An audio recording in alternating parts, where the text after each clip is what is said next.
Don't spend money to look rich. Spend money to get rich. రిచ్‌గా కనపడడానికి డబ్బులు ఖర్చు పెట్టొద్దండి. Rich అవ్వడానికి డబ్బులు ఖర్చు పెట్టడంలో తప్పు లేదు. ఇన్వెస్ట్ చేయడంలో తప్పు లేదు. నాలెడ్జ్‌లో ఇన్వెస్ట్ చేయడం తప్పు లేదు. చాలా మటుకు నేను గమనిస్తున్నా గదా! ఇయాల రేపు ఎక్కువైపోయిందండి. చూపించుకోవడం. షో ఆఫ్ బిజినెస్ అంటారు గదా!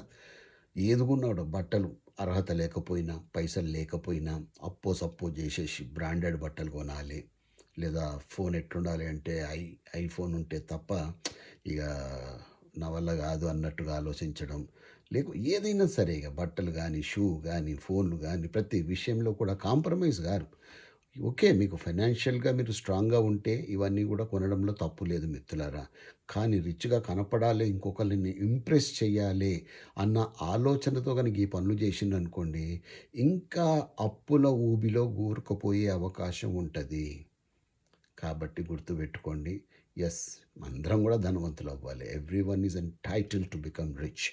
కానీ దానికి తగ్గ హోంవర్క్ మనం జేస్తున్నామా?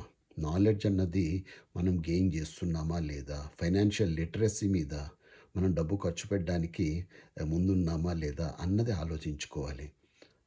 ఈ మధ్య కాలంలో ఒకాయన ఫోన్ జేసిండ్రు. సార్, నేనొక వ్యాపారం జేస్తున్నా. ఫైనాన్షియల్‌గా ఇంకా స్ట్రాంగ్ అవ్వాలి. నాకు మీ వీడియోలు చూస్తుంటా చాలా నచ్చేసింది.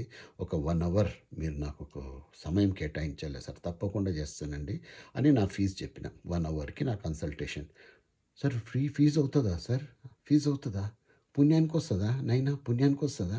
గమనించినారా జనాలు ఎట్లయిపోయినారంటే నాలెడ్జ్ కూడా ఫ్రీగా వచ్చేయాలి ప్రతిదీ గూడా. నేను అద్భుతమైన మెళకువలు జెప్పాలి ఆయనకి. టిప్స్ జెప్పాలి. ఫ్రీగా అయిపోవాలి. Come on my friend, come on. మరి ఆయన ఎక్కడ తగ్గడు. ఆయన బట్టల్లో తగ్గట్లేదు. ఆయన 4 ఏళ్లకు 4 ఉంగరాలున్నాయి. ఈ బ్రహ్మాండమైన పొజిషన్‌లో ఉన్నాడు. ఆయన ఇల్లు ఆలిషాన్ బంగ్లా లెక్క కనిపిస్తోంది. ఎనక బ్యాక్‌గ్రౌండ్ చూసుకుంటే ఫీజ్ అవుతదా అని ఎంత అని కూడా అడగలే కనీసం. ఫీజ్ అవుతదా సార్? అంటే పుణ్యానికొస్తదా? మిత్రులారా గుర్తుపెట్టుకోండి. ఏది ఫ్రీగా రాదు. అయ్యా, మీరు నిజంగా రిచ్ కావాలి అంటే yes, you are supposed to spend some money for the right purpose, for the right reason and for the right result అన్న సత్యాలు గుర్తుపెట్టుకోవాలి. కాబట్టి ఆ డబ్బు విషయం అన్నది చాలా జాగ్రత్తగా ఉండాలి. ఏదో ఇప్పుడు మనం అప్పు ఏదో అంటారు, క్రెడిట్ కార్డ్ గోకినప్పుడు బాగానే ఉంటుందండి. ఆ బిల్లు వచ్చినప్పుడు తెలుస్తుంది. వడ్డీలు పడ్డప్పుడు, మిత్తిలు కట్టినప్పుడు తెలుస్తుంది బాధ. మీరందరూ రిచ్ అవ్వాలి అనేది నా ఉద్దేశం. కాకపోతే పద్ధతిగా అవ్వాలి. స్ట్రాంగ్‌గా నిలబడండి. I wish you a rich life ahead. జై హింద్.